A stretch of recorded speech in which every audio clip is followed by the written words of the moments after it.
Hello बच्चों, कैसे हैं आप सब। स्वागत है आपका आज की इस वीडियो में। आज हम लोग स्टाफिंग चैप्टर पढ़ने जा रहे हैं। हम लोग इस चैप्टर को वन शॉट में जितने अच्छे से हो पाएगा अच्छे तरीके से पढ़ेंगे, ठीक है ना। अगर आप फर्स्ट टाइम व्यूअर है तो भी आप इस वीडियो को जरूर देखो। आफ्टर वॉचिंग दिस वीडियो आपको बहुत ज़्यादा कॉन्फिडेंस आने वाला है। ओके, मैंने चैप्टर फर्स्ट से वन शॉट के फॉर्म में हर एक चैप्टर को कवर कर रखा है बिजनेस मैनेजमेंट का। आपको प्ले लिस्ट के अंदर सब सारे वीडियोज़ के लिंक मिल जाएंगे। तो स्टार्ट करते हैं, स्टाफिंग पढ़ना स्टार्ट करते हैं। और नोट्स आपको ऐप के अंदर मिल जाएगा। आपको क्लास 12 में जाना है, सेक्शन में मतलब जाना, लॉग इन करने के बाद वहाँ पे आपको फ्री रिसोर्सेज के अंदर में आपको सारे नोट्स मिल जाएंगे पीडीएफ के फॉर्मेट में। चलिए आगे बढ़ते हैं हम लोग। पहले समझते हैं बेटा कि स्टाफिंग का मतलब क्या होता है। Staffing consist of man power planning, recruitment, selection, training, compensation, promotion, maintenance of a managerial person. देखो यहाँ पे इस डेफिनेशन को ध्यान से समझना। हम सब ने आई थिंक सबने तारक मेहता का उल्टा चश्मा देखा होगा अपने लाइफ में। जब आपने तारक मेहता का उल्टा चश्मा देखा होगा तो देखोगे वहाँ पे ना जेठालाल ने जब अपना दुकान खोला, गड़ा इलेक्ट्रॉनिक्स ओपन करा, तो वहाँ पे देखोगे अलग अलग लोगों की रिक्वायरमेंट थी। जैसे कि एक बंदा मैनेजर के तौर पे चाहिए था, जिसको मैनेजर के तौर पे एक पोजीशन था, एक जूनियर मैनेजर या फिर बोलो उसके असिस्टेंट के तौर पे, और एक स्टाफ जो कि बाहर की चीज़ों को देखे। मतलब कुल मिला के 3 लोगों की ज़रूरत थी, और एक बंदा जो कि स्वयं चीज़ों को बेचे और होल्ड करे। बेसिकली कह लो कि सीनियर एग्जीक्यूटिव के तौर पे चाहिए था। जहाँ पे जेठालाल तो खुद सीनियर एग्जीक्यूटिव के तौर पे काम कर सकता था, लेकिन वहाँ पे मैनेजर की ज़रूरत थी, जूनियर मैनेजर की ज़रूरत थी, एक स्टाफ की ज़रूरत थी। इस चीज़ को फुलफिल करने के लिए पहले जेठालाल ने क्या सोचा होगा कि मुझे सर 3 लोग और चाहिए हमारे बिजनेस में। क्या चाहिए? 3 लोग और ज़रूरत है। तो बेटा ये जो 3 लोगों की ज़रूरत जेठालाल ने जो महसूस की होगी ना, इसको हम लोग क्या बोलते हैं? Man power planning. क्या बोलते हैं बेटा? इसको बोलते हैं मैन पावर प्लानिंग। क्या ये समझ में आया? आप ध्यान देना, जब इन तीन लोगों के हिसाब से नट्टू काका, बागा, मगन, इन तीनों को जब हायरिंग करी होगी, ठीक है, तो हायरिंग करने के पहले जेठालाल ने पहले किसी को तो बोला होगा। हो सकता है मार्केट में इश्तेहार छपवाए, या फिर मान लो कि बड़ी कंपनी है, अगर जेठालाल इलेक्ट्रॉनिक्स एक बड़ी कंपनी होती तो अपने वेबसाइट पे डाले, लिंक्डइन पे डाले, इंस्टाग्राम पे डाले। आजकल सोशल मीडिया वाला ट्रेंड चलता है ना, तो बेसिकली रिक्रूटमेंट निकाले, मतलब सामने वालों को बुलाए, ठीक है, कि हमें लोगों की ज़रूरत है, आप आइए अगर आप इंटरेस्टेड है काम करने में। हो सकता है कि यहाँ पे जब आपके एडवर्टीजमेंट या फिर आपके जो रिक्रूटमेंट इन्विटेशन होता है, इस पे हो सकता है 100 लोगों ने यहाँ पे अप्लाई करा हो कि नहीं मुझे आपके यहाँ जॉब करना है। ओके, अब इन 100 लोगों में से बेस्ट जो आपके 3 लोग हैं ना, उनको आप क्या करते हो? सेलेक्ट करते हो। क्या करते हो? सेलेक्ट करते हो कि हमें जिन लोगों की ज़रूरत है, हमें जिन पोजीशन पे लोगों से काम करवाना है, क्या उनके हिसाब से फिट मुझे लोग मिल रहे हैं? जो टॉप फिट लोग हैं उनको मैं सेलेक्ट करूँगा। तो ये 3 लोगों को सेलेक्ट करना ही सिलेक्शन प्रोसेस, ठीक है ना।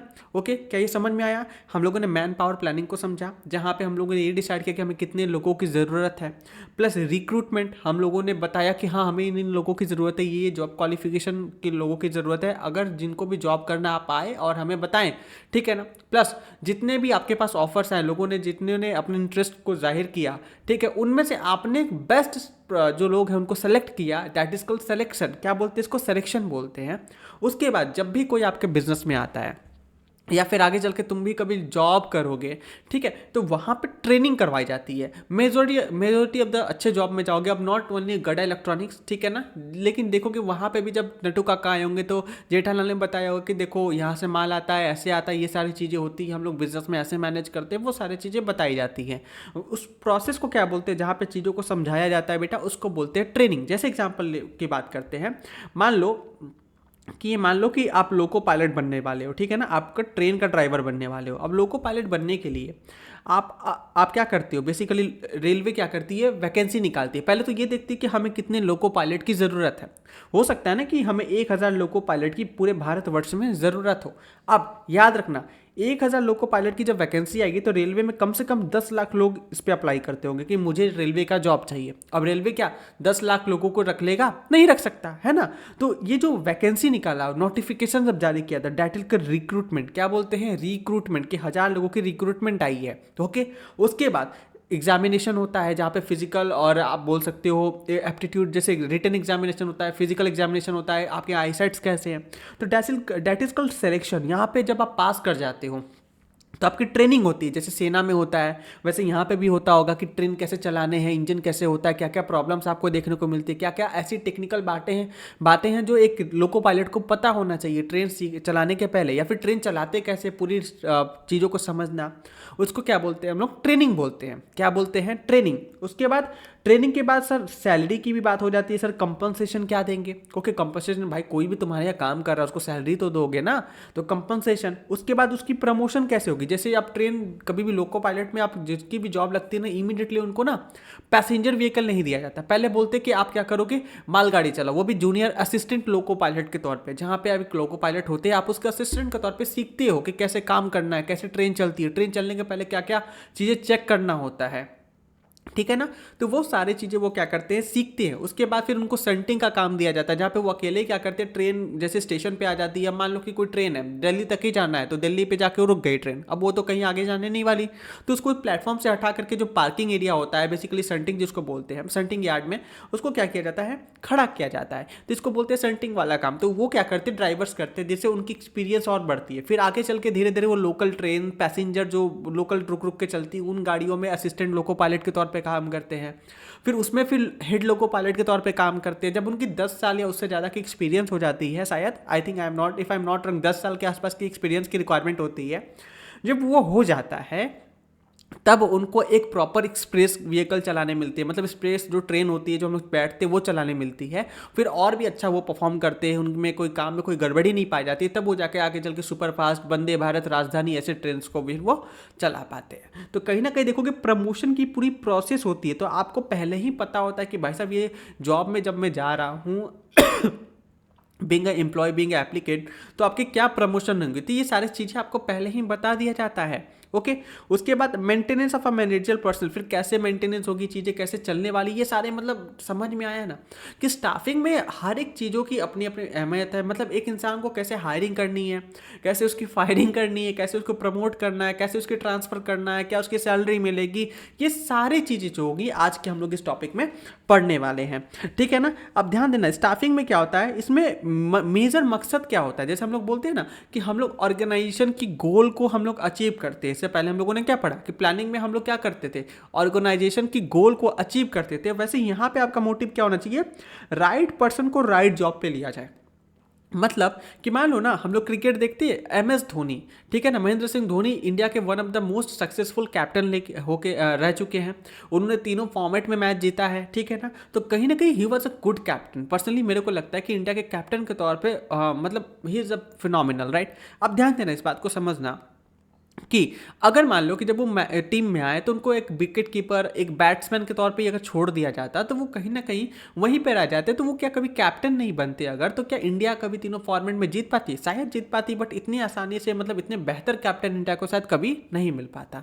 क्या ये बात समझ में आया। तो कहीं ना कहीं हम लोगों ने MS धोनी को, बेसिकली जो BCCI जो सेलेक्टर्स है, उन्होंने उनको मौका दिया कि नहीं तुम एज ए कैप्टन एक बार काम करके देखो, और उनको मौका मिला और उनमें वो हुनर था, जिस वजह से क्या हुआ, उन्होंने टीम को इतने ऊपर तक लेके गए, ठीक है ना। तो कहीं ना कहीं राइट पर्सन को राइट जॉब मिला है, उसको सही इंसान को सही काम मिला। जैसे रोहित शर्मा इनिशियली क्या बोलते हैं कि वो इनिशियली फास्ट बॉलर के तौर पे शायद थे, वो बॉलिंग करते थे, बैटिंग का कोई कोर ही नहीं था, लेकिन इनिशियली उनको कोई सजेस्ट किया कि नहीं तुम बैटिंग ट्राई करते रहो, बैटिंग बहुत अच्छा है, एंड ही स्टार्टेड बैटिंग, और बैटिंग करते करते आज Rohit Sharma with one of the hitman के तौर पे जाने जाते हैं। कई लोगों को तो ये भी नहीं पता होगा कि उनकी करियर स्टार्टिंग में बॉलिंग से हुई थी। तो कहीं ना कहीं राइट पर्सन को राइट जॉब दिया गया ना। दूसरा एग्जांपल ले लो, MS धोनी का ही ले लेते हैं। उनकी इनिशियली जॉब क्या, अभी MSD की जो मूवी थी, बायोग्राफी मूवी आपने देखा होगा, उसमें क्या होता है, इनिशियली उनकी जॉब कहाँ लगती है, टिकट कंडक्टर के तौर पे लगती है कोलकाता में। क्या वो बंदा सही था वो टिकट कंडक्टर के तौर पे काम करने के लिए? डेफिनेटली नहीं। वो उन बंदे को as a cricketer, as a उनका करियर वहाँ पे था, एज अ कैप्टन वो ज़्यादा अच्छा काम करते थे। तो मतलब सही पर्सन को सही जगह होना चाहिए, अगर सही पर्सन को गलत जगह डाल दिया ना तो चीज़ें गड़बड़ हो ही जाती है। क्या ये बात समझ में आया। देखो यहाँ पे क्या लिखा है, having a right qualification, doing the right job at the right time. मतलब वो सही क्वालिफिकेशन रखता हो, सही काम कर रहा हो और सही जगह पे कर रहा हो। क्या ये बात समझ में आया।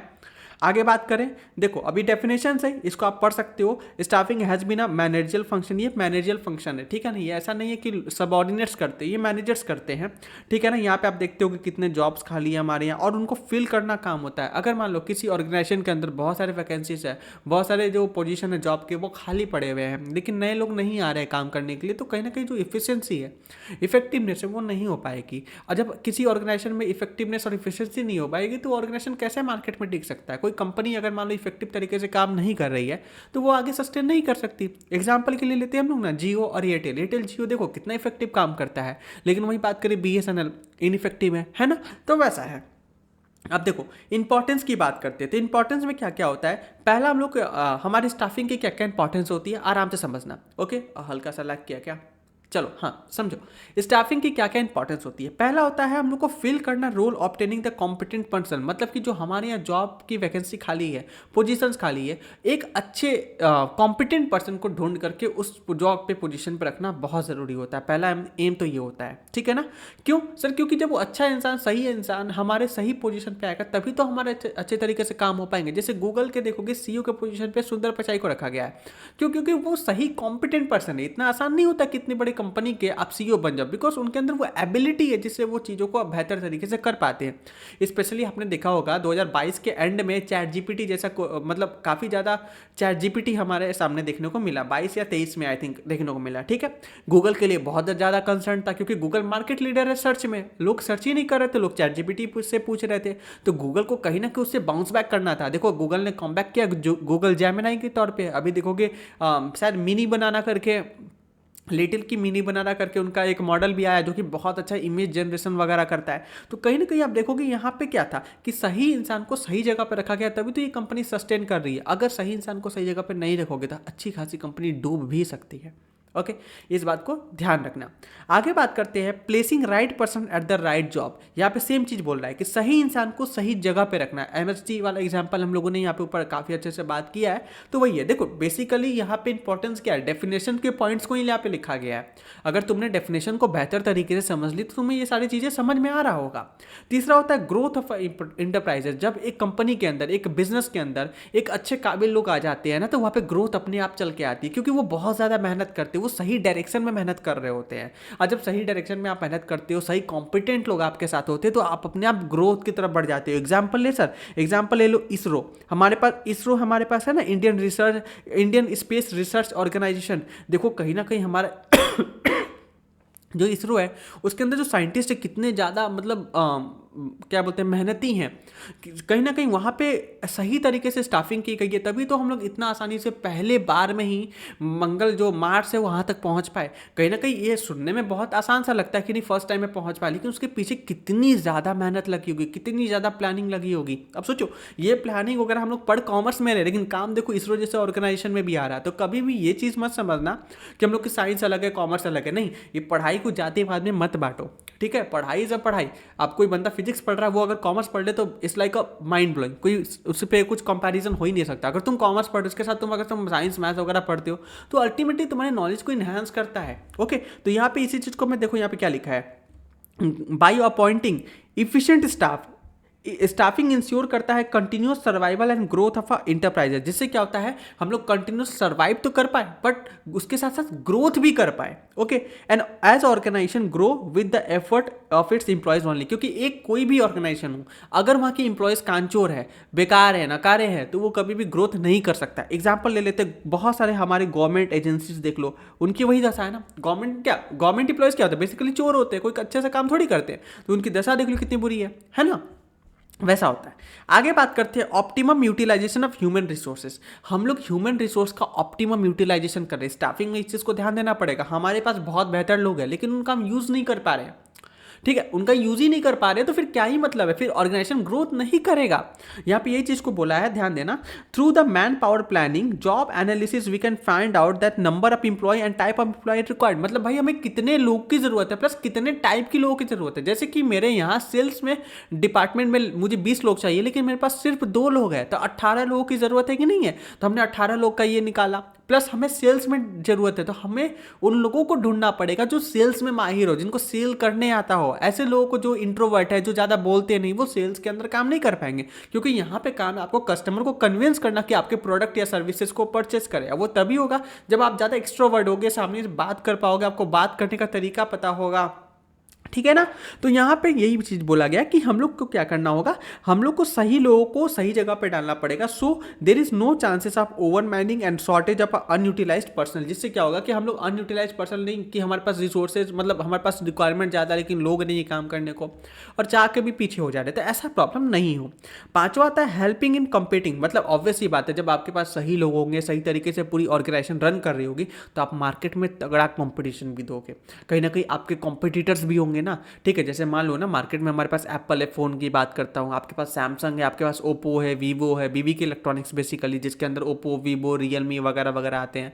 फिर आपको शाओमी जैसा ब्रांड देखने को मिलता है, एमआई, ठीक है। तो कहीं ना कहीं इतने सारे कॉम्पिटिटर है, तो उसके अंदर एप्पल ने कुछ तो अलग किया होगा, मतलब वहाँ के जो स्टाफिंग है कुछ तो बेहतर होगा, जिससे एप्पल मार्केट लीडर है। लाख कोस ले लोग एप्पल को, लेकिन मार्केट में एप्पल की अलग चौड़ है ना, सैमसंग की अलग है। तो कहीं ना कहीं यहाँ पे इसी चीज़ को बोलता है कि हेल्प करता है आपको कॉम्पीट करने में। किस चीज़ में हेल्प करता है? आपको कॉम्पीट करने में हेल्प करता है।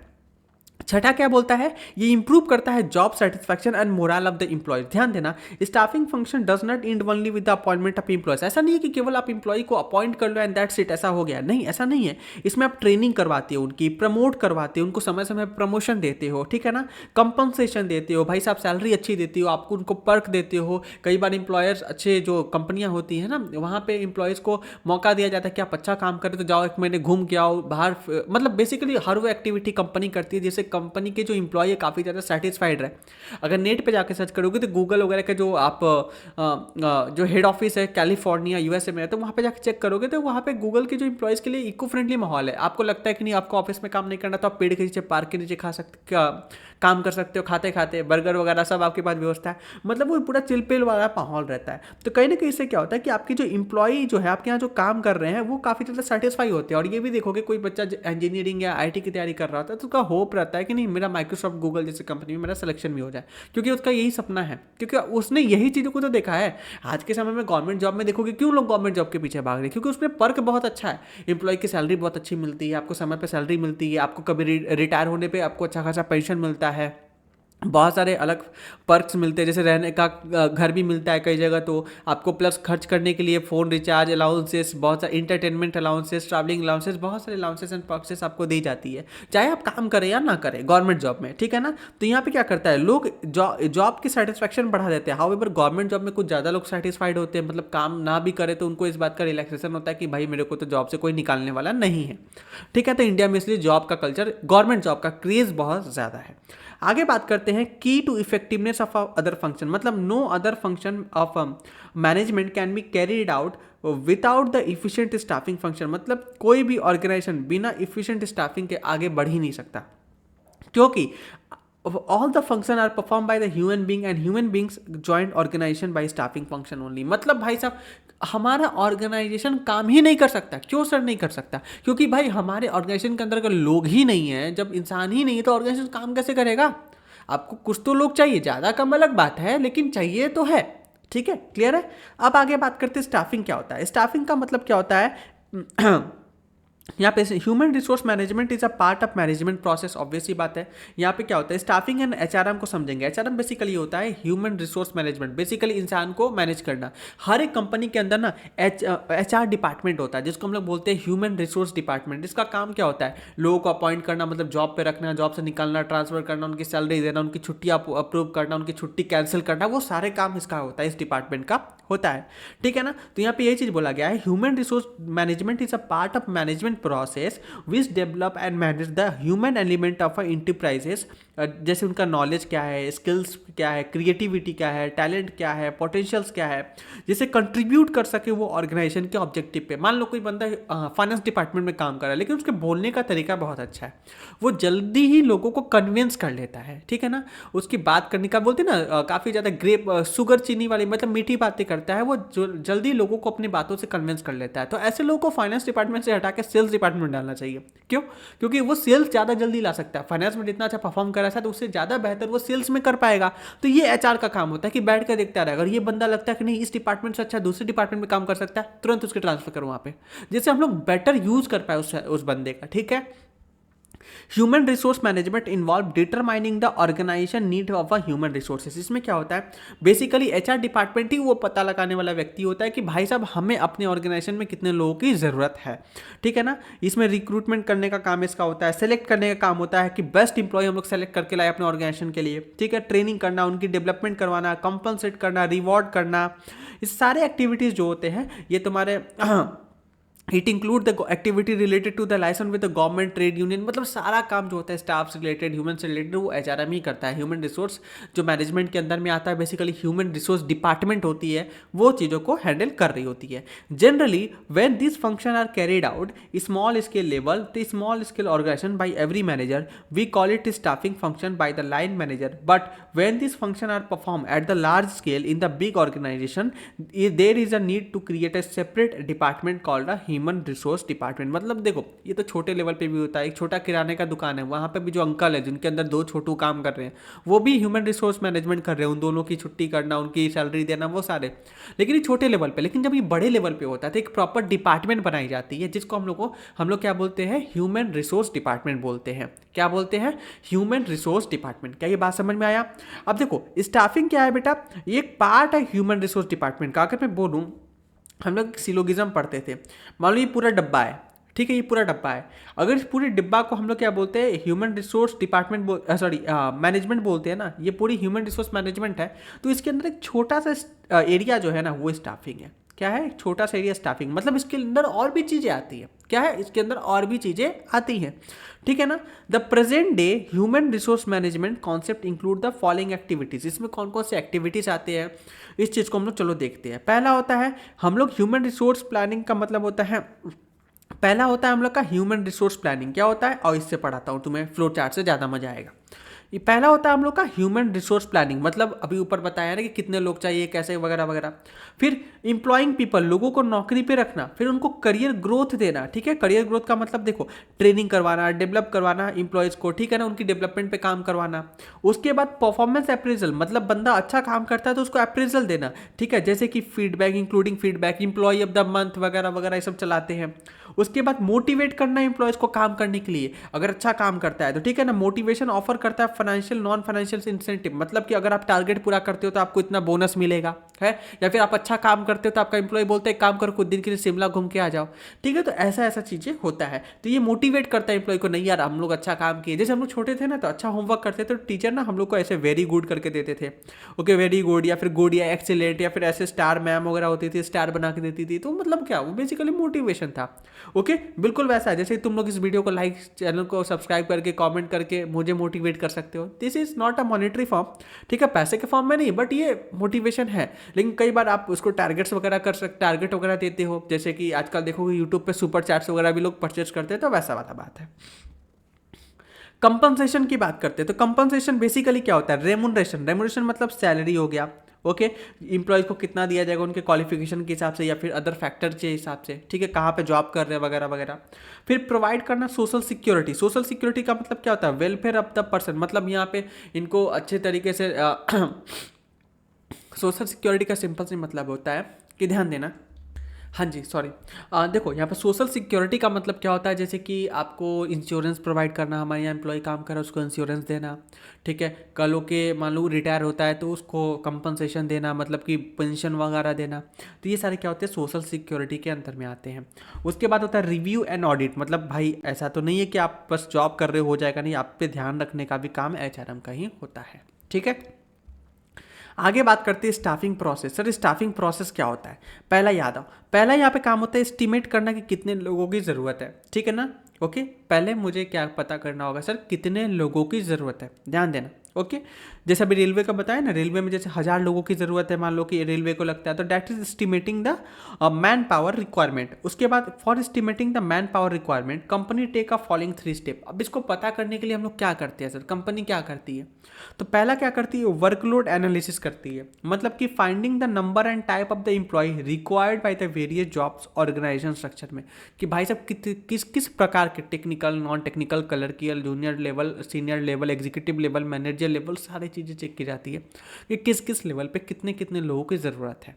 ठीक है, कहीं ऐसा तो नहीं ओवर हायरिंग कर रहे हैं, क्योंकि ओवर हायरिंग करोगे मतलब क्या, लोग ज़्यादा हो गए, काम कम है, जिससे आपको ज़्यादा सैलरी देनी पड़ रही है, तो अनफॉर्चुनेटली आपका जो रिसोर्सेस है ओवर यूटिलाइज हो रहा है और आउटपुट बहुत ज़्यादा कम आ रहा है। तो इस चीज़ को भी ध्यान रख के काम किया जाता है। ओके फिर वर्कफोर्स एनालिसिस, मतलब एनालाइज करना existing workforce, determine how many are over burden and unutilised, मतलब देखना कि हमारे यहाँ कितने इंप्लॉयज जो है ओवर काम कर रहे हैं बेचारे, तो उनको ओवर काम से थोड़ा उनका ओवरलोड कम करना, प्लस कितने इंप्लॉय ऐसे हैं जो बेसिकली कांचोर है तो उनको हटाना भी तो पड़ेगा, तो उनको हटाने वाला काम अंडर यूटिलाइज है, या फिर जो काम ज़्यादा कर नहीं पा रहे, उनके पास काम नहीं है, तो उनको भाई काम तो ना खाली बैठा के थोड़ी सैलरी देनी है, तो बेसिकली अंडर यूटिलाइज जो हमारे वर्कर्स है उनका पता लगाना। फिर तीसरा कंपैरिजन करना, मतलब कंपेयर करना workload and workforce analysis to identify the gap exists, मतलब फिर दोनों को कंपेयर करेंगे, देखेंगे गैप कहाँ बन रहा है।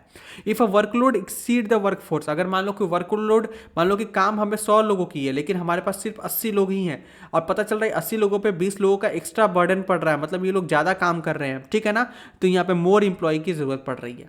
मतलब कि भाई ये काम को 100 लोग मिलकर कर सकते हैं लेकिन हमारे पास सिर्फ और सिर्फ 80 लोग ही हैं, तो कहीं ना कहीं हमें और भी इंप्लॉयज़ की ज़रूरत है और यहाँ पे हायरिंग की जाती है। लेकिन if the workforce exceed the workload some employees should be removed and transferred, मतलब क्या होता है कि मान लो कि हमारे यहाँ 100 लोग हैं लेकिन काम हमें ज़रूरत केवल 80 लोगों की है, 20 लोग एक्स्ट्रा बैठे हुए, तो इनको पकड़ के भगाया जाए बाहर, या तो ट्रांसफर करो उनका किसी और डिपार्टमेंट में जहाँ पे वो काम करें, या फिर लग रहा है कि ये है ही कान छोड़ते, इनको निकाल लो, रिमूव करो। ठीक है, over staffing and under staffing both are undesirable, इस पे याद रखना, इस इस पॉइंट को याद रखना बेटा। ठीक है, एग्जाम में हो सकता है आपको कहीं बन के आए, याद रखना ओवर स्टाफिंग भी गलत है, अंडर स्टाफिंग भी गलत है, हमेशा बैलेंस जरूरी है।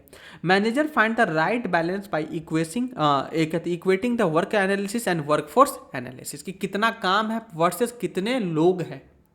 अगर लोग कम है काम ज़्यादा है तो हायरिंग करो, और लोग कम है लोग ज़्यादा है काम कम है तो भाई साहब फायरिंग करो, मतलब फायरिंग ट्रांसफ़र जो भी करना है वो करो। फिर तीसरा होता है रिक्रूटमेंट प्रोसेस, मतलब इसमें क्या होता है, हम लोग पीपल को बोलते हैं कि आइए हमारे यहाँ, मतलब ललचाना, सामने से ऑफर देना कि आओ हमारे यहाँ अपने इंटरेस्ट दिखाओ, अपने रिज्यूमे जमा करो, हमें ये लोगों की ज़रूरत है, डैट इज कल रिक्रूटमेंट। ठीक है,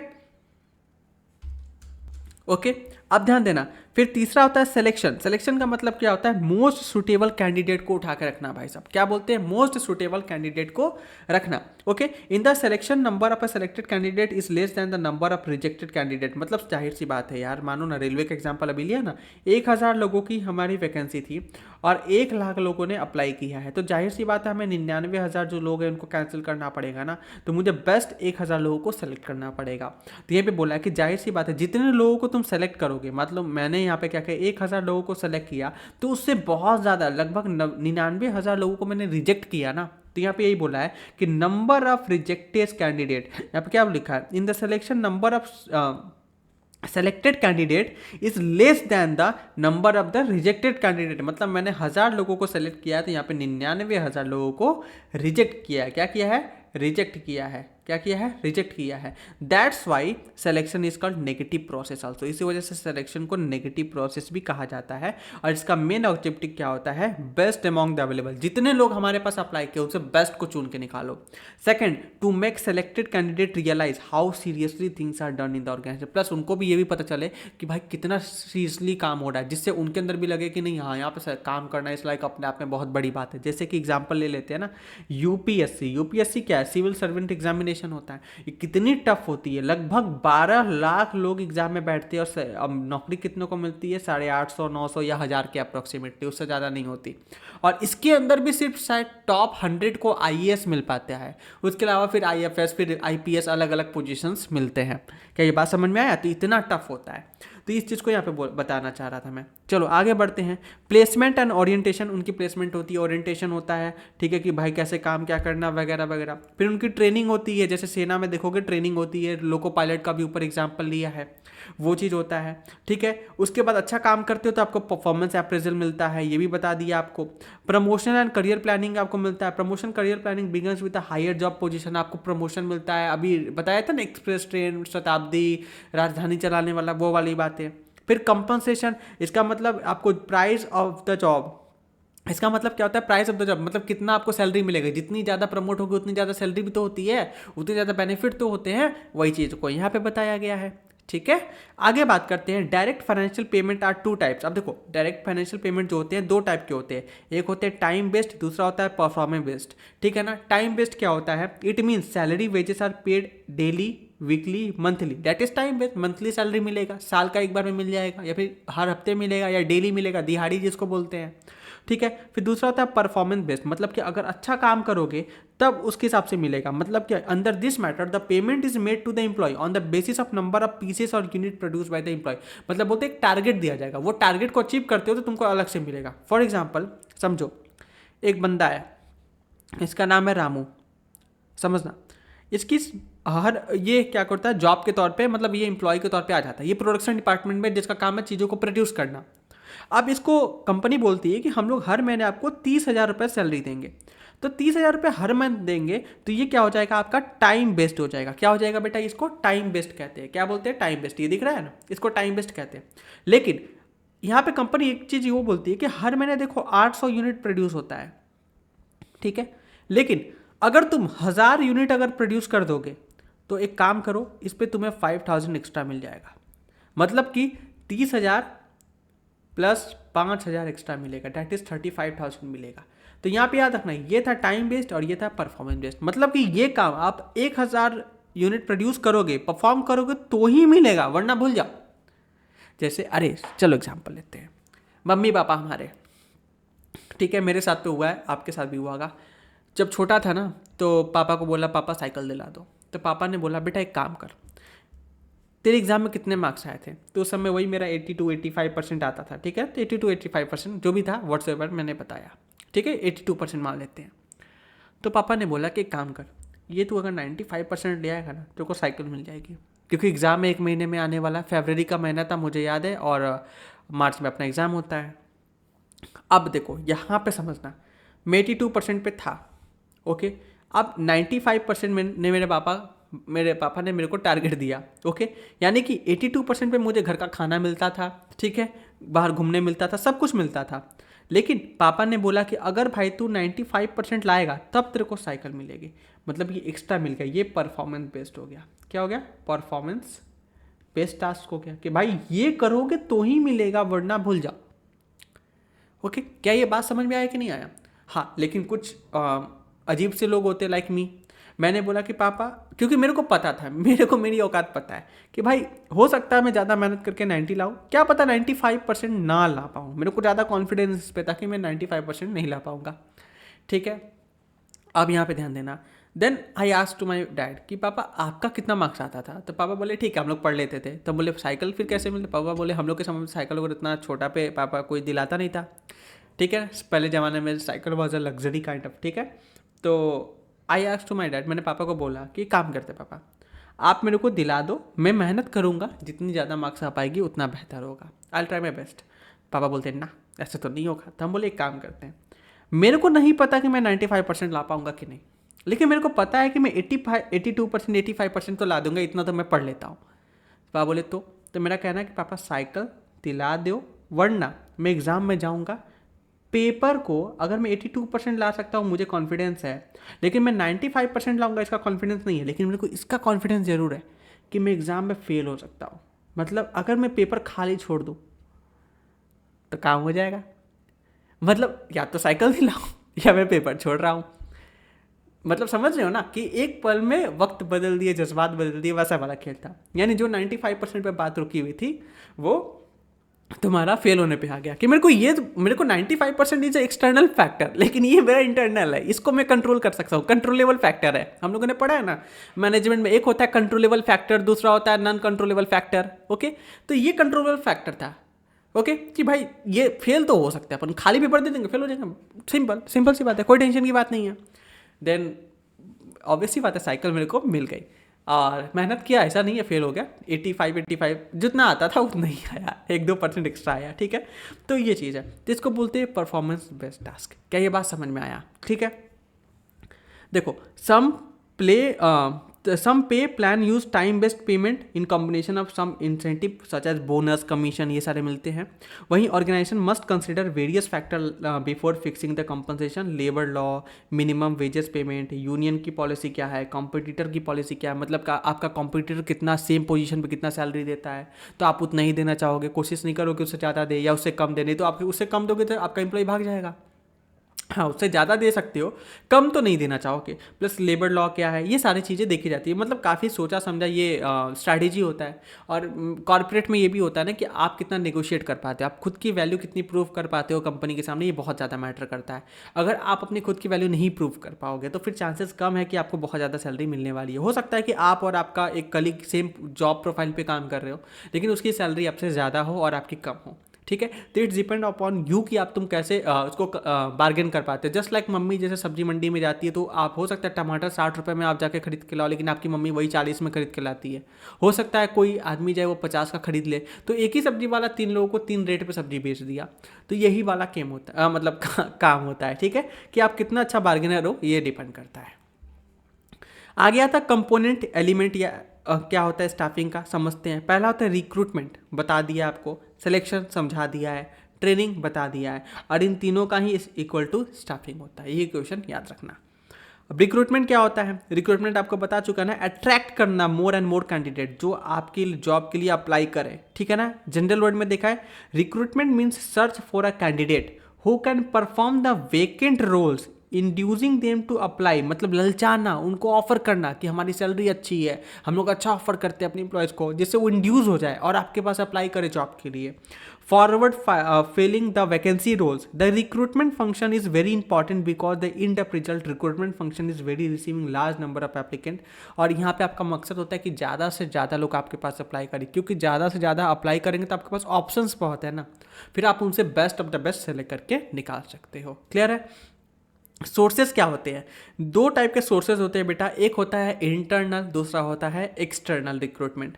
इंटरनल रिक्रूटमेंट का मतलब क्या होता है कि मान लो कि हमारे यहाँ एग्जिस्टिंग एम्प्लॉय जो है ना ऑर्गेनाइजेशन के, उन्हीं से हम लोग जॉब को फिल कर ले। फॉर एग्जाम्पल मान लो कि हमारे यहाँ ब्रांच मैनेजर की जॉब खाली है, ठीक है। अब हमारे यहाँ पे एक जूनियर क्लर्क है, वो काम कर रहा है, ओके।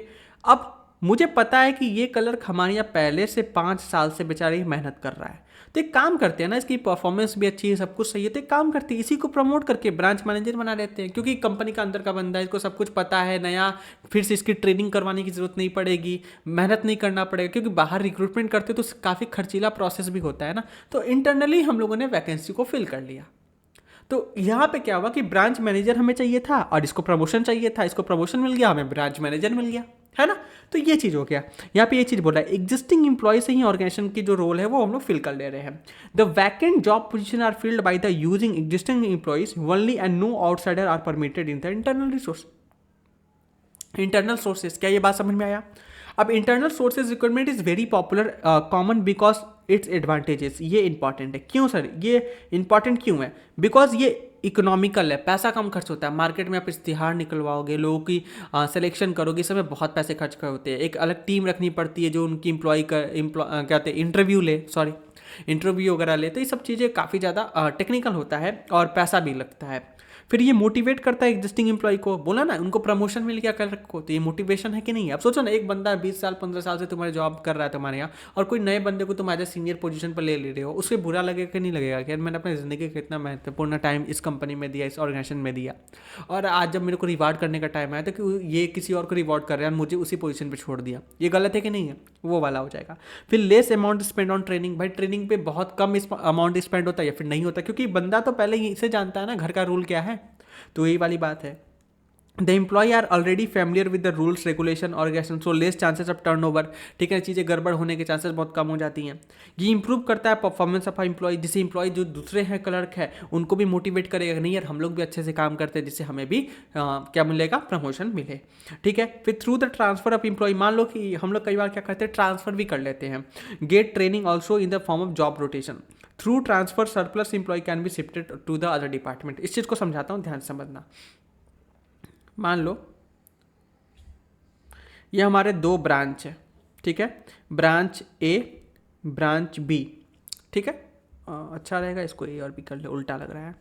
चलो ये ब्रांच ए हो गया और ये ब्रांच बी हो गया, समझना। यहाँ पे 20 लोग एम्प्लॉय के तौर पे काम कर रहे हैं और यहाँ पे 18 लोग एम्प्लॉय के तौर पे काम कर रहे हैं, ठीक है। लेकिन यहाँ पे ऐसी ज़रूरत महसूस हो रही है कि यहाँ पे 20 लोग चाहिए, ठीक है, और यहाँ पे 18 रहेंगे तो भी चल जाएगा।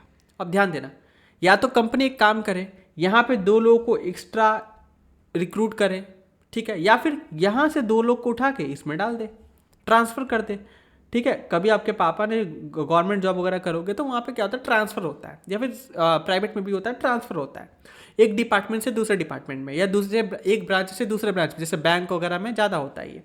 तो यहाँ पे 2 लोगों को यहाँ से उठाया, यहाँ पे डाल दिया, जिससे क्या हो गया, ये 20 लोगों की नीड जो फुलफिल हो गई, यहाँ पे 18 में काम चल सकता है तो चल जाएगा। तो यहाँ पे ऑलरेडी ओवर हायरिंग थी तो यहाँ से वो भी कम हो गया, यानी हमारे पास एक्स्ट्रा कॉस्ट भी नहीं लगा, काम भी हो गया। तो यहाँ पे इसी चीज़ को बोला जा रहा है।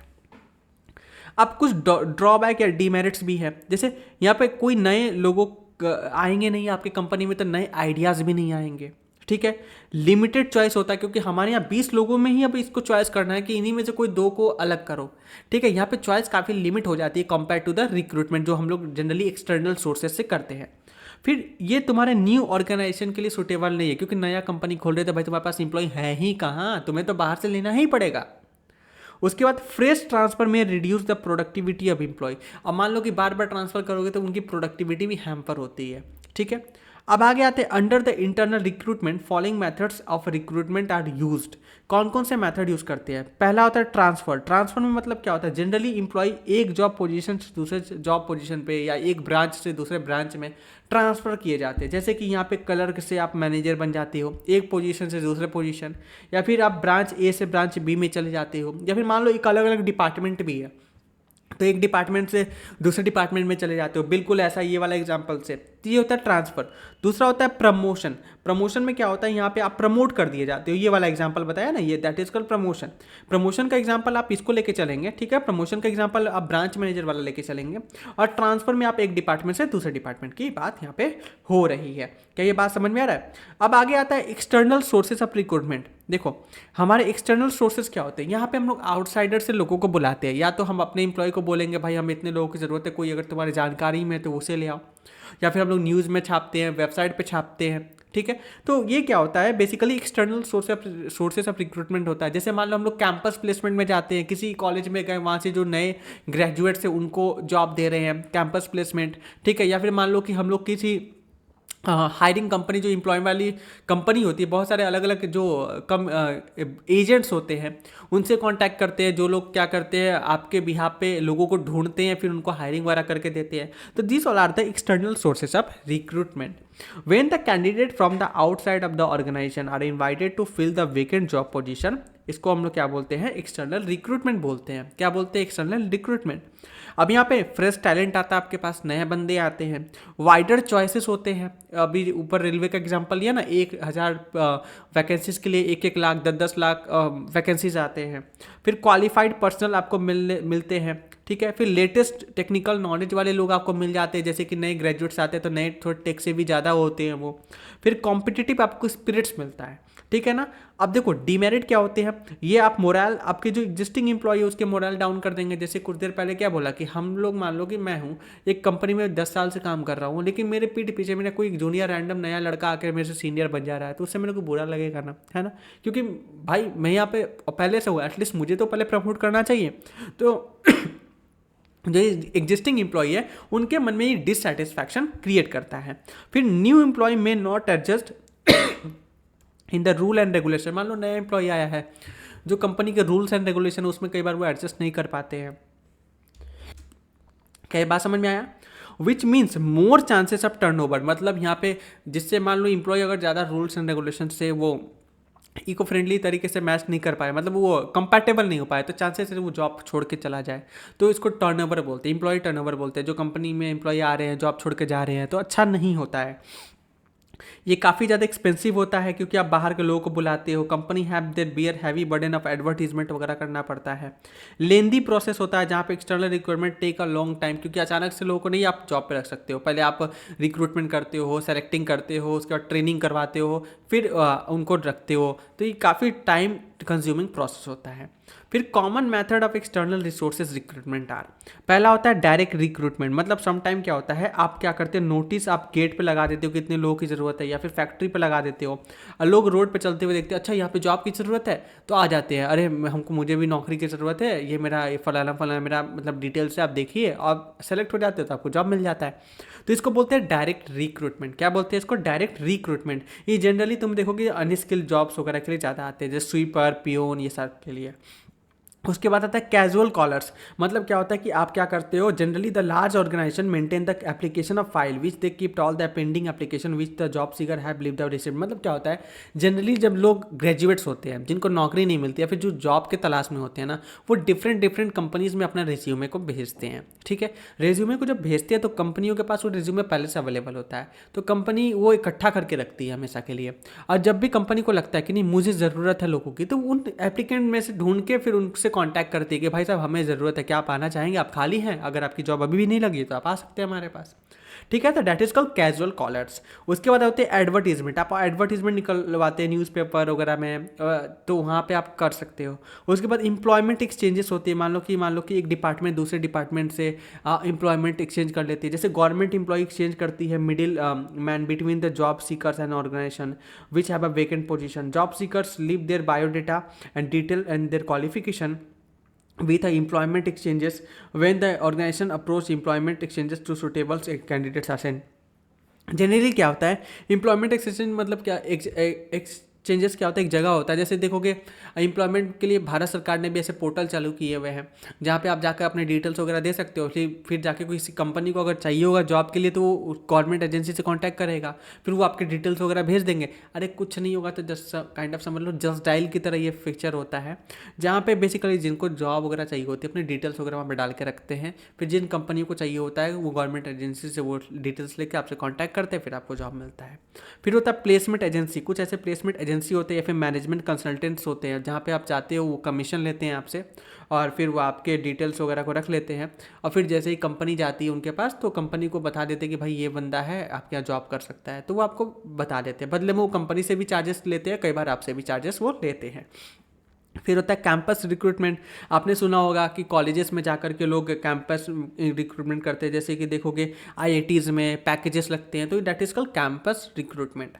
उसके बाद आता है रिकमेंडेशन। रिकमेंडेशन मतलब क्या होता है कि हमारा एक एम्प्लॉय है, उसको पता है कि हमारे कंपनी में जॉब की वैकेंसी खाली है और उसका कोई रिश्तेदार है या फिर उसका कोई दोस्त है, वो हमें रिकमेंड करता है कि हम मेरा दोस्त है सर उसको रख लीजिए काम पे, तो दैट इज कॉल्ड रिकमेंडेशन। ठीक है ना, ओके। उसके बाद होता है लेबर कॉन्ट्रैक्टर्स। मतलब कई बार हमें छोटे लेवल पे काम होती है तो लेबर कॉन्ट्रैक्टर्स होते हैं जिनके अंदर में बहुत सारे लेबर्स होते हैं, तो उनसे डायरेक्टली कॉन्टैक्ट करते हैं और फिर वो सारे लेबर को लेके आता है और फिर काम होता है। ठीक है, that is called labour contractors. And नौवा होते हैं एडवर्टाइजमेंट ऑन टेलीविजन, टीवी पे एडवर्टाइज करना। उसके बाद वेब पब्लिशिंग, इंटरनेट पे वेबसाइट पे देखोगे जनरली आजकल ये ज़्यादा प्रीडोमिनेंट है। गवर्नमेंट जॉब की भी फॉर्म आती है तो देखोगे इंटरनेट एसएससी के वेबसाइट पे, रेलवे के वेबसाइट पे वो सारी चीज़ें दी जाती हैं। तो that is called web publishing. क्या बोलते हैं इसको? वेब पब्लिशिंग बोलते हैं। क्या ये बात समझ में आया? इसकी यहाँ पे एक फ्लो चार्ट यहाँ पे मैंने आपके लिए बना रखी है, तो प्लीज़ इसको देख लेना। ठीक है, ओके। अब आगे बात करते हैं। हमारे पास difference between internal and external recruitment, ये इंपॉर्टेंट है, जरूर से ध्यान रखना। क्यों इंपॉर्टेंट है सर? क्योंकि ये तुम्हें रिमाइंड करवाता है दोनों में एग्जैक्ट डिफरेंट क्या है, जिससे अगर कोई केस बनता है यहाँ पे तो तुम्हें समझ में आएगा कि सर कि क्या ये इंटरनल रिक्रूटमेंट का है या एक्सटर्नल रिक्रूटमेंट से क्वेश्चन है।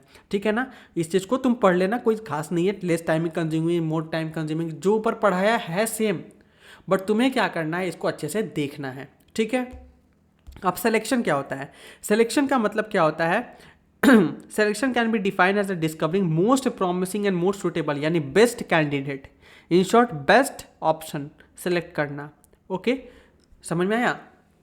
To fill up the vacant job position in the organisation. जिससे हमारे यहाँ 10 लोग हैं, 10 लोग में एक बंदे को, सबसे ज़्यादा बेस्ट बंदे को चूज़ करके रखना है। इसलिए जैसे मम्मी कभी सोचो ना टमाटर वगैरह खरीदने जाती है तो मम्मी भी चूज़ करती है टमाटर में 1 किलो ही टमाटर लेना है। लेट से 1 किलो टमाटर में 20 टमाटर आते हैं, तो टमाटर वाले के पास चाहे वो 500 टमाटर क्यों ना हो, पूरी बोरी क्यों ना हो, उसमें से वो टॉप 20 को चूज़ करेगी मम्मी, ठीक है, जिससे वो हमें ले घर पे जाके खाना बने। तो सोचो मम्मी जब 20 रुपये 40 रुपये किलो टमाटर चूज़ करने से पहले इतना सोचती है, तो ये कंपनी जब तुम्हें जॉब दे रही है, तुम्हें ऑब्वियस बात है 40 रुपये महीना तो नहीं देगी, वो अच्छा खासा सैलरी देती है 30 40 50 हज़ार 1 लाख 2 लाख कई बार करोड़ में, तो वो तुम्हें चूज़ करने से पहले नहीं सोचेगी, चूज़ करने से पहले सोचेगी ना। तो यहाँ पे यही चीज़ बोला है कि बेस्ट ऑप्शन को चूज़ करना है, दैट इज कॉल्ड सिलेक्शन। ठीक है, मैंने तुम्हें डेफिनेशन में ही सारी चीज़ें बता दी है कि तुम्हें अब लग रहा होगा कि सर ये रिपीट हो रही है, और जब भी चीज़ें रिपीट होती है मैं हमेशा बोलता हूँ वो समझ लो इंपॉर्टेंट है। ठीक है, पहला आता है, अब देखो सिलेक्शन प्रोसेस में वेरियस स्टेप्स होते हैं। पहला होता है प्रिलिमिनरी स्क्रीनिंग, मतलब यहाँ पे क्या होता है, इसमें एलिमिनेट करते हैं अनक्वालिफाइड या मिसफिट कैंडिडेट्स को, जो based on the information supplied in the application form. मतलब कि जो एलिमिनेट करते हैं अनक्वालिफाइड, मान लो कि मुझे चाहिए कि लेट से मैं बोलता हूँ मुझे इकोनॉमिक्स की टीचर की वैकेंसी चाहिए, मैंने ओपन किया, अब कोई बंदा हिस्ट्री से पढ़ा हुआ है, अब वो मेरे पे वैकेंसी पे अप्लाई करता है, वो अनक्वालिफाइड हो जाएगा। ठीक है ना, उसके बाद मिसफिट कैंडिडेट्स, ठीक है ना, मिसफिट कैंडिडेट्स मतलब मुझे इंग्लिश मीडियम से पढ़ाना है, मतलब जैसे मैं पढ़ा रहा हूँ इंग्लिश हिंदी ब्लेंडेड, लेकिन वो बंदा गुजराती पढ़ाता है, गुजराती मीडियम में है, तो वो मिसफिट हो जाएगा, मेरे लिए फिट नहीं है। ठीक है, या फिर मान लो उतना बेहतर वो एक्सप्लेन नहीं कर पा रहा एग्जाम्पल्स को, तो वैसा हो जाएगा मिसफिट। फिर सिलेक्शन टेस्ट होता है, मतलब ऑर्गेनाइजेशन प्रेफर करती है कंडक्ट करवाना written test, find out the practical knowledge of a candidate, कि भाई साहब जो केवल किताबी रट्टू कीड़ा तो नहीं है। This type of test to be conduct depend upon the requirement of organisation, the company can go for their own tailor made test. ये लोग खुद का टेस्ट वगैरह बनाते हैं, आपको टेस्ट देना पड़ता है। जैसे देखो कि गूगल वगैरह में हायरिंग के पहले आपसे कुछ ऐसे सवाल पूछे जाते हैं आपकी IQ लेवल चेक करने के लिए, ऐसा तो नहीं है रट वट के पहुंच गए, तो वैसा है। फिर common types of test conduct किया जाता है, जैसे इंटेलिजेंस टेस्ट, जिससे बेसिक मैथ्स वगैरह, साइकोलॉजिकल टेस्ट कंडक्ट किया जाता है जिससे आपकी इंटेलिजेंस को चेक किया जा सके कि भाई दिमाग है कि बस अंदर कूड़ा भरा है, ऐसा तो नहीं है। फिर दूसरा एप्टीट्यूड टेस्ट किया जाता है जिसमें आपको potential learning new job candidate, how quickly candidate can learn new skills new methods, ये सारी चीज़ें चेक की जाती है। ये टेस्ट हेल्प करता है to know how the candidate will be performing in future, ये बताता है कि जो कैंडिडेट है वो फ्यूचर में कैसे परफॉर्म करेगा। फिर तीसरा होता है पर्सनैलिटी टेस्ट, मतलब पर्सनैलिटी टेस्ट कंडक्ट किया जाता है to find out the human behaviour of a candidate, उसका बिहेवियर कैसा है। This test relate to intelligence, aptitude, interest of a candidate, क्या बंदा जो जॉब के लिए आ रहा है वो सच में उसका इंटरेस्ट है कि नहीं है, क्योंकि बिना इंटरेस्ट का आएगा तो अच्छे से काम नहीं करेगा। Okay, the psychological test help in finding out the approach of candidate, whether a candidate is having a positive or negative approach, and how much initiative he will taking while performing the job. The motivation level of a candidate is tested through the psychological test. क्या ये बात समझ में आया? आगे बात करते हैं ट्रेड टेस्ट। देखो test is conducted to check the existing skill of a individual, it help find out the level of knowledge and proficiency in the area of profession and technical training. मतलब क्या होता है, जिस भी field से आप आ रहे हो, जैसे इंजीनियर हो, आप सिविल इंजीनियर हो, तो कुछ ऐसे सवाल आपसे पूछे जाएंगे कि जिसमें पता चलेगा कि भाई साहब सच में तुम्हारे पास अपनी कोर एरिया का कितना नॉलेज है। ठीक है ना, difference between trade test and aptitude test is to trade test help करता है आइडेंटिफाई करने में skill of a person, while aptitude test help करता है मेजर करने में पोटेंशियल और ability to acquire the future, मतलब ये फ्यूचर में क्या सीख सकता है, इसकी पोटेंशियल क्या है। और ट्रेड टेस्ट बताता है कि क्या ये सीख क्या है, उसके पास इसका सच में कितना नॉलेज है, ऐसा तो नहीं केवल ऊपर ऊपर से बेसिक नॉलेज है। ओके, फिर इंटरेस्ट टेस्ट, मतलब ऑब्वियसली बात है, इसमें हम लोग ये पता लगाते हैं कि candidate has more interest has all the people have fascination in the job, मतलब भाई साहब जितने लोग हैं क्या इसका भी उतना ही इंटरेस्ट है जॉब करने में, ऐसा तो नहीं है कि ये बस ऊपर ऊपर से आ गया रैंडमली अप्लाई कर दिया, ऐसा तो नहीं है। ओके, फिर तीसरा होता है एम्प्लॉयमेंट इंटरव्यू, मतलब जहाँ पे जो कैंडिडेट क्वालिफाई हो जाते हैं वो test are called the interviewers, उनको इंटरव्यूअर्स कहा जाता है, और इनको कंडक्ट किया जाता है फाइनल इंटरव्यू जिसमें पैनल एक्सपर्ट बैठी रहती है, कंसल्टेंट होते हैं जो स्पेशलाइज्ड होते हैं फील्ड जिसमें क्वेश्चंस पूछने के लिए वो एक्सपर्ट होते हैं। ठीक है, वो कैंडिडेट से बहुत सारे प्रोफेशनल स्पेशल नॉलेज वाले क्वेश्चन पूछते हैं। ठीक है, उनके एडवांटेजेस, उनके हर एक चीज़ को प्रॉपरली ओरल फॉर्म में जाना जाता है, उसके सैलरी वर्किंग कंडीशन क्या होगी उनको बताया जाता है। उसके बाद फिर बातें आगे बढ़ती हैं। ठीक है, फिर चेक करना रेफरेंस एंड बैकग्राउंड, भाई साहब जो बातें वो बताया है उस चेक करना कि वो सच में बताया कि नहीं बताया है। ओके, कोई बोलता है कि नहीं, लेट से मैं बोलता हूँ कि मैं BCom पास आउट हूँ, अरे आप चेक करोगे ना नकली डिग्री थमा दिया तो हो सकता है आप मेरी यूनिवर्सिटी से पता करो कि भाई साहब ये बंदा सच में आपके यहाँ पास आउट है कि नहीं है। क्यों, कैसे पता करोगे? मेरे मार्कशीट को फोटोकॉपी या कुछ तो मैं दूंगा ना तुम्हें, तुम लेके जाओगे, चेक करोगे भाई बंदा है कि नहीं, वो बोल देगा हाँ ये पास आउट है हमारे यहाँ से, इतने ही मार्क्स आए हैं इसके, हो गया, 2 स्टेप वेरिफिकेशन कंप्लीट। बेसिकली क्या होता है, 2 स्टेप वेरिफिकेशन होता है, ठीक है। अरे रुको, इसको इन शॉर्ट आप कह सकते हो 2 स्टेप वेरिफिकेशन, की जो बोल रहा है वो है कि नहीं, केवल फेकू चंद तो नहीं है। उसके बाद जैसे बोलता है कि मेरे पर कोई पुलिस का कोई आरोप नहीं है, कोई भी क्रिमिनल ऑफेंस वगैरह का केस नहीं है हम पे, लेकिन इसको जब चेक कर रहा है बैकग्राउंड, पता चलता है ये टेररिस्ट है, तो ये सारी चीज़ें ना हो। फिर सिलेक्शन डिसीजन ली जाती है, कैंडिडेट जो पास करते हैं टेस्ट, इंटरव्यू, रेफरेंस, ठीक है, उनको check are included in the selection list, manager select from the suitable. फिर इसमें से सुटेबल लोगों को सेलेक्ट किया जाता है, उनको पता जाता है कि भाई आपको जो, उनको ऑफर लेटर जाता है जॉब का, और जो नहीं सेलेक्ट किया जाता उनको बोलते हैं next time, better next time बोल दिया जाता है। मेडिकल एग्जामिनेशन अगर ज़रूरत है तो ठीक है, कैंडिडेट की मेडिकल एग्जामिनेशन वगैरह भी ली जाती है, जैसे कि आर्मी वगैरह में थोड़ा स्ट्रिक्ट होती है ना, फिजिकल फिटनेस पे ज़्यादा फोकस करते हैं वो। जॉब ऑफिसर, जैसे applicant who clear the medical test given offer through the letter, इनको जॉब ऑफर दिया जाता है, फिर इसको एक्सेप्ट करते हैं वो, जिसमें सारे टर्म एंड कंडीशन, सैलरी क्या मिलेगी, कंपनी की जॉब क्या है, कितने दिन तक आपको मिनिमम काम करना पड़ेगा, लॉक इन पीरियड क्या है, सारी चीज़ें बता दी जाती हैं। फिर कॉन्ट्रैक्ट ऑफ एम्प्लॉयमेंट, फिर लास्ट में इनको कॉन्ट्रैक्ट ऑफ एम्प्लॉयमेंट मिलता है, जहाँ पे when a candidate accept the job offer it refer to the signing of contract of employment, and while signing the contract of employment employer and candidate exchange their certain documents, ठीक है। The common contents of a contract of employment are job title, duties क्या होगी, responsibility होगी, payroll क्या होगा, basically ये वो होता है, ठीक है ना। इसको जॉब ऑफर वहाँ पे एक्सेप्ट करो, फिर उसी में सारी चीज़ें लिखी होती है, contract of employment, job offer दोनों एक से होते हैं, ठीक है। ओके, तो इस तरीके से हम लोग का ये टॉपिक भी हो गया। अब आगे हम लोग पढ़ते हैं इन दोनों का डिफरेंस, तो ये तुम लोग खुद कर लोगे, इतना तो कर ही सकते हो। आगे बात करते हैं ट्रेनिंग एंड डेवलपमेंट। ट्रेनिंग क्या होता है? ट्रेनिंग में बताया ना, ट्रेनिंग मीन्स इक्विपमेंट, लोगों को सिखाना, एम्प्लॉय को required skill to perform the job. जैसे कि आज के समय में लोगों को एआई सिखाया जा रहा है, okay. The candidate are sent for a training so they can get the perform the job and expected manner, जैसे उनसे उम्मीद की जा रही है वैसे वो काम करके दे। एग्जाम्पल के लिए लेते हैं, if accountant is sent to learn the new software of accounting, जो प्रिपेयर करता है books of account more fast and accurate, this is called training. Whereas if he is sent for orientation program to improve his motivational and conceptual skills, then it is called development, जहाँ पे उसकी understanding बेहतर हो रही है, ठीक है। अब नीड क्या होता है? ये रिड्यूस करता है लर्निंग टाइम को, बेटर परफॉर्मेंस को आगे बढ़ाता है बेटा।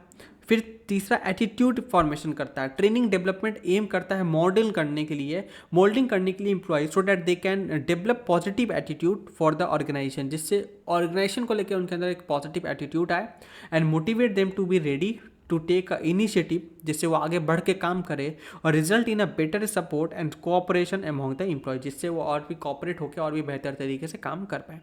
फिर aids in help in solving the problem, मतलब आप ज़्यादा स्किल सीख चुके हो, आप ज़्यादा एडवांस हो चुके हो, तो आप ज़्यादा क्रिटिकल प्रॉब्लम्स को भी बेहतर तरीके से सॉल्व कर पाते हो, ठीक है। एंड पांचवा होता है मैनेज करना मैन पावर नीड, ठीक है ना। Some organisation have a specialised technique of a production and ready staff is not available, मतलब कोई स्पेसिफिक टेक्निक होता है, मतलब थोड़ा अलग टेक्निकल तरीका होता है जिससे वो प्रोडक्शन करते हैं, उसके लिए रेडी स्टाफ रेडी नहीं है। In that case organisation hire untrained people and train them required skill के लिए। एग्जाम्पल के लिए लेते railway is the best example, क्योंकि आप कहीं से भी जाकर ट्रेन चलाना नहीं सीख सकते, तो ये लोग आपको बस जो भी बेटर एग्जामिनेशन वो करके आपको हायर करते हैं, उसके बाद प्रॉपर आपकी ट्रेनिंग करवाते हैं, है ना। जैसे आर्मी का भी ट्रेनिंग कहीं इनऑफिशियली नहीं होता है, ओके। आप प्रॉपर आर्मी के एनडीए नेशनल डिफेंस एकेडमी में जाते हो तो वहीं पे वो सिखाते हैं, तो उसके लिए पहले ही आपकी ट्रेनिंग मतलब सिलेक्शन वगैरह हो चुका रहता है, अब बस ट्रेनिंग करते हो फिर आप जॉब में लग जाते हो, तो ये सारे जाते हैं।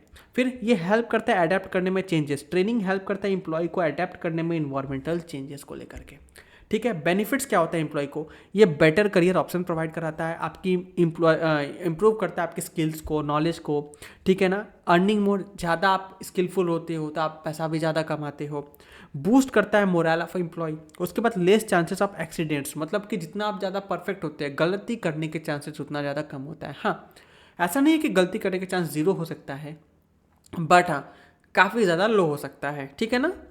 अब देखो यहाँ पे दोनों की डिफरेंसेस है, तो ये आप लोग खुद करोगे, ये भी आपका होमवर्क है।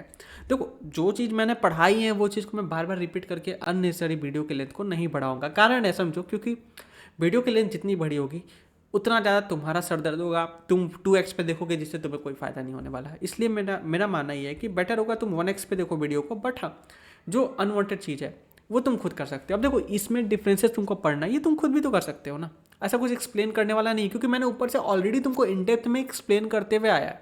ओके ठीक है।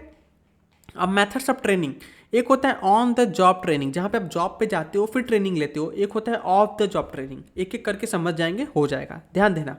ऑन द जॉब ट्रेनिंग का मतलब क्या होता है, when the employ are trained while they are performing the job then it is the on the job training. मतलब आप जॉब पे जा रहे हो, जब काम कर रहे हो उसी समय आपको सिखाया जा रहा है, that is called on the job training. और वहीं ऑफ द जॉब ट्रेनिंग क्या होता है, training the employ by taking them away from the work position, which means employ can give a break from the job and sent for a training.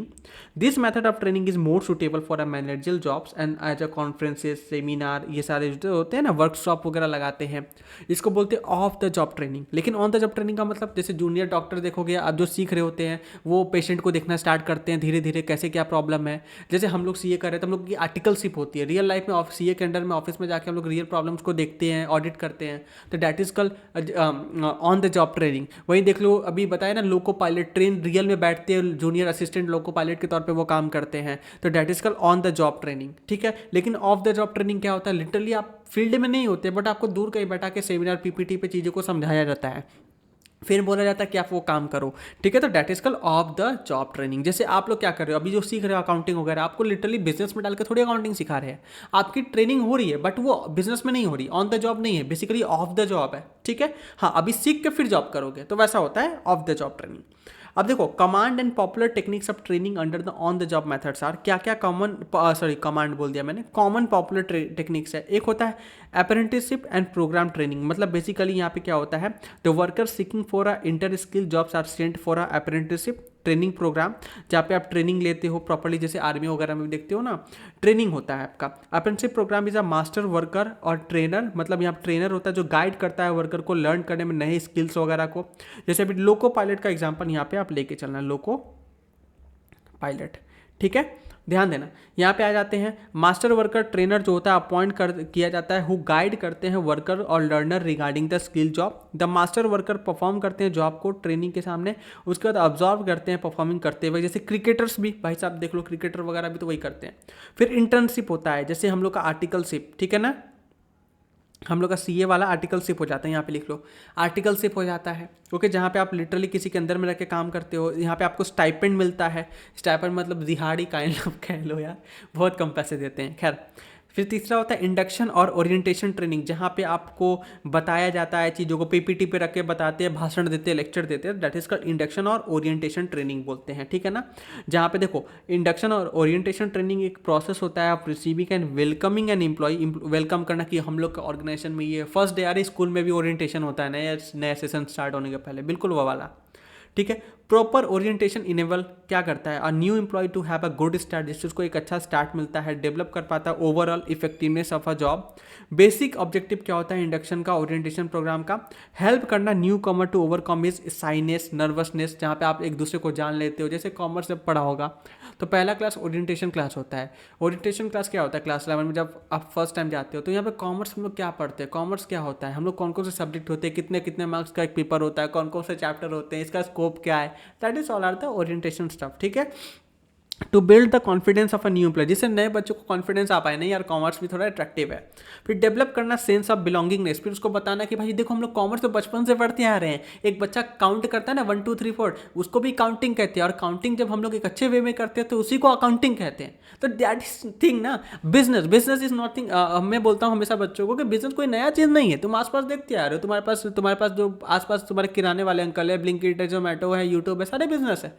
तो ये तुम इस बच्चे को फील होता है कि नहीं यार हाँ ये तो कॉमन चीज़ें हैं, हम इसको कनेक्ट कर पा रहे हैं, that is called self belonging बोलते हैं। अब जैसे मैंने बोला कि मेरे एग्जाम में 82% मार्क्स आए थे, मेरे को लगता है ऑलमोस्ट बच्चे जो है 80%, 70%, 75%, 85% वाले होते हैं। कुछ बच्चे होते हैं जो 95% और एबव लाते हैं, और कुछ बच्चे ऐसे भी होते हैं जो 60 के नीचे लाते हैं, लेकिन 80% 70% के आसपास मेजोरिटी ऑफ द बच्चे होते हैं। तो यहाँ पे मैक्सिमम बच्चे सेल्फ बिलोंगिंग कनेक्ट कर पा रहे होंगे।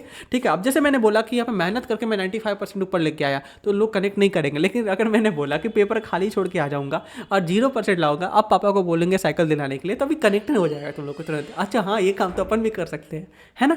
तो यहाँ पे सेल्फ बिलोंगिंगनेस क्रिएट किया जाता है। How ever my teaching skills की मैंने इस तरीके से तुमको चीज़ें समझाई हैं, ये रियल लाइफ घटना है वैसे मैं बता दूँ, ठीक है, ये मैं समझना सर पका रहे हैं, okay. Develop cardinal relationship between the new Qamar and old employees. School में जाते हैं तो हम लोग जैसे बोलते हैं न्यू स्टूडेंट है तो थोड़ा धीरे धीरे करके साइनेस कम होती है, टीचर्स इंट्रोड्यूस कराते हैं, देखो नया फ्रेंड है तुम्हारा वगैरह वगैरह।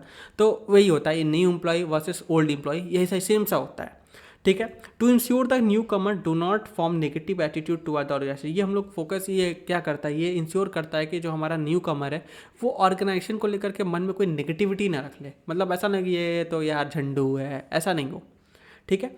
To give the newcomer necessary information such as location, washroom कहाँ पे है भाई साहब, भाई ये भी तो इंपॉर्टेंट है ना लाइफ में, नेचर कॉल, तो ये सब चीज़ें कहाँ है, यहाँ पे रूल क्या है, कितने बजे आना है। जिस स्कूल में तुम फर्स्ट टाइम जाओगे तो तुमको पता चलेगा कि कुछ दिनों बाद कि ये टीचर्स से डरना, ये बंदा हिटलर है यहाँ का, ठीक है। फिर हम लोग का वॉशरूम किधर है, स्कूल में प्रिंसिपल कब दिखते हैं, किस एरिया में जाना मना है, किस एरिया में कब घूमोगे नहीं, कौन से टीचर का होमवर्क कभी बिना बनाए तुम नहीं आ सकते, अगर जिस दिन बिना बनाए आगे उस दिन तुम्हारी लंका लग जाएगी वगैरह वगैरह, सारी चीज़ें पता चल जाती हैं।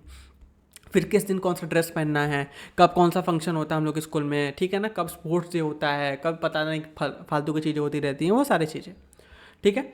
अ formal induction programme must provide following information to the employ. अब क्या क्या इंट्रोडक्शन प्रोग्राम में कुछ चीज़ें तो पता होना ही चाहिए एम्प्लॉय को, क्या क्या बताना होता है, हिस्ट्री कि भाई साहब history and operation of a company, हमारी कंपनी शुरू कहाँ से हुई है, क्या हिस्ट्री रही है, ओके।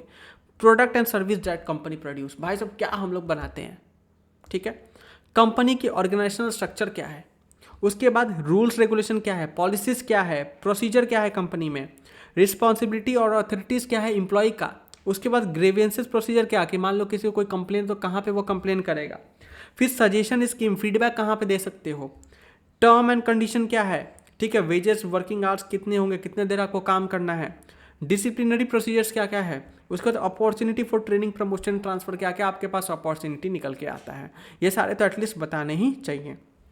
उसके बाद हम लोग का आखिरी आता है common and popular techniques of training under the of job market method, क्या क्या होता है सर, ठीक है, यहाँ पर डायरेक्टली मैं बता देता हूँ। विजिबल, हाँ कहते हैं वेस्टिबल स्कूल, ध्यान देना वेस्टिबल स्कूल क्या होता है, वेस्टिबल स्कूल का मतलब होता है duplicate model of a organisation, मतलब नकली, डमी, डमी बोलते हैं इसको, क्या बोलते हैं, डमी। जैसे ना एयर पायलट्स होते हैं जो उनको प्लेन उड़ाना सिखाते हैं ना, उनको डमी प्लेन दिया जाता है, पहले सिमुलेटर्स जिसको बोलते हैं, वहाँ पे बैठा करके रियल प्लेन में नहीं डालते हैं, ऑन द जॉब नहीं होता, ये ऑफ द जॉब होता है, ठीक है। मैं तुम्हें दिखाता हूँ, एक मिनट रुको, पायलट की जो ट्रेनिंग होती है,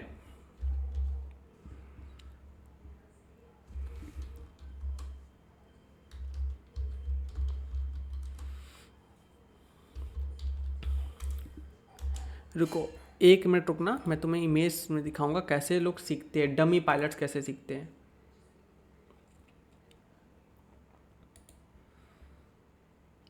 विंडो कैप्चर ऑन करना होगा, देखो यहाँ पे दिख रहा है, यहाँ पे देखो कैसे पायलट बैठ कर यहाँ पे सीख रहा है चीज़ों को। ये एक्चुअली में क्या होता है, असली तुम्हारा कॉकपिट जैसा ही दिखता है, बट ये एक्चुअली में तुम्हारा प्लेन नहीं होता, बल्कि ये ऐसा सा कुछ दिखता है, ठीक है ना, जो मे बी ब्लर दिख रहा है, ये देखो इस टाइप का होता है जहाँ पे बैठ के सीखा जाता है, ओके। ये डमी सा ये इन्वायरमेंट होता है जहाँ पे सारे चीज़ ओरिजिनल से लगे होते हैं, बट रियल फ्लाइट में नहीं होते हैं आप, ठीक है। यहाँ पे एक्चुअली क्या होते हैं, एक डमी में बैठे होते हैं, तो यहाँ पे इसी चीज़ को बोला जाता है vestibule school. Generally when the expensive and decline कहते हैं डेडिकेटेड मशीन इन्वॉल्व जहाँ वो होती है, जैसे प्लेन बाइट ठोक दिया तो गया ना, तो वो चीज़ें नहीं कर सकते, सिखाने के चक्कर में कंपनी बर्बाद हो जाएगी। A dummy method of a machinery is prepared and instead of using a original machinery employees and training of dummy model sometime the accountants who have make the entries inventory register cash register they first supplied the duplicate register column original register became perfect, and उसके बाद वो दिया जाता है। For example हमने आपको जो pilot है, पायलट्स के बारे में मैंने आपको बता दिया, यहाँ पे क्लियर है, कोई दिक्कत यहाँ पे तो बताओ फटाफट से, देखो लो अच्छे से उसको पढ़ो, ठीक है। ये स्पेलिंग कितना गंदा लिखा है यार, पायलट,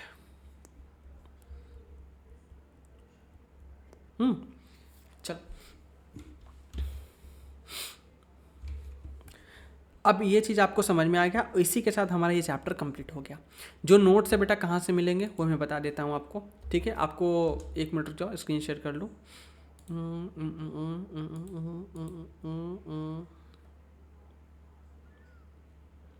अरे राम, कहाँ गया?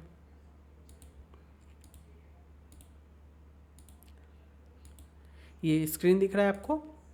आपको www.veda.com पे आना है, या फिर आप लोग हम लोगों का ऐप डाउनलोड कर सकते हैं, डाउनलोड कर लीजिएगा, ठीक है। लिंक डिस्क्रिप्शन बॉक्स में है। फिर कोर्सेज का सेक्शन में आना है, लॉगिन कर लेना है अपना। लॉगिन करने के बाद ये क्लास 12 के फ्री रिसोर्सेज में जाना है, आपको सारे यहाँ पे नोट्स मिल जाएंगे, चैप्टर वाइज अपलोडेड है। इसको आप शेयर ऑप्शन पे क्लिक करोगे तो शेयर करके आप PDF भी इसका ले सकते हो, आपके फ़ोन में मतलब डिवाइस में सेव हो जाएगा। ये एनोटेड वाले PDFs होंगे सारे, जैसे मैंने लिखाया वो सारे एनोटेड PDFs होंगे, जिसको आप प्रिंट आउट निकलवाओ या फिर जो भी करना है करो, ठीक है। और आप यहाँ पे अपने रेटिंग्स वगैरह भी शेयर कर सकते हो, 5 स्टार 2 स्टार जो भी है, आपकी जो भी लगता है कि मैंने जैसा पढ़ाया आपको, ठीक है। तो ऐसा है। और ये हम लोग क्लास 12 का कवर कर रहे हैं। मेरा कोशिश है ना चैप्टर फर्स्ट मतलब पूरे चैप्टर को 1 शॉट में कवर करने का। उसके बाद मैं आपके लिए PYQ सेशंस लेके आऊँ, चैप्टर वाइज हो पाए या फिर डायरेक्टली एक PYQs को डिस्कस कर ले। पिछले 10 साल के तो एटलीस्ट PYQs को मैं चाहता हूँ डिस्कस कर लो तुम लोग के साथ, विच इज़ काफ़ी अच्छा हो जाएगा। ईयर वाइज करना है या चैप्टर वाइज करना है तुम लोग मुझे जरूर फीडबैक में बताना। मैं कोशिश कर रहा हूँ ईयर वाइज कर लूँ, ज़्यादा इजी रहेगा, सो डैट कि मैं सारे चैप्टर को एक साथ ही उठा के कवर कर लूँगा, क्योंकि 1 शॉट तो तुम पढ़ चुके हो। डायरेक्टली चैप्टर उठाएंगे हम लोग, जैसे 25 का, 24 का, 23 का, 22 का, ऐसे डिसेंडिंग ऑर्डर में रिवर्स गियर में जाएंगे हम लोग। हर एक चैप्टर को, हर एक ईयर के क्वेश्चन को डिस्कस कर लेंगे, कुछ लिख लेंगे, कुछ प्रैक्टिस कर लेंगे, डिस्कस कर लेंगे, ऐसे मिला करके ब्लेंडेड तरीके से हम लोग सारे PYQs को कंप्लीट कर लेंगे, ठीक है। जिससे क्या होगा, हम लोग की सिलेबस कंप्लीट हो जाएगी 1 शॉट में, PYQs कंप्लीट हो जाएंगे। और अकाउंट्स के लिए भी मैं कुछ प्लान कर रहा हूँ तुम लोग के लिए, अकाउंट्स भी लेकर के आते हैं। उसके बाद फिर टाइम बचता है तो इकोनॉमिक्स भी कर लेंगे, एटलीस्ट इंडियन इकोनॉमी तो मैं तुम लोग करवा लूँगा। मैक्रो करवाना देखना पड़ेगा, टाइम थोड़ा सा डिपेंड करता है, अकेला इंसान क्या क्या करे, वैसा वाला बात है मेरे साथ, ठीक है। तो जैसा फीडबैक देना यार, मोटिवेट कर डाले तो कर ही दूंगा, but depend upon you guys, ठीक है। अभी फिलहाल के लिए ये चैप्टर हम लोग का हो चुका है खत्म। ओके, मैं मिलता हूँ नेक्स्ट क्लास में, तब तक के लिए bye bye and take care.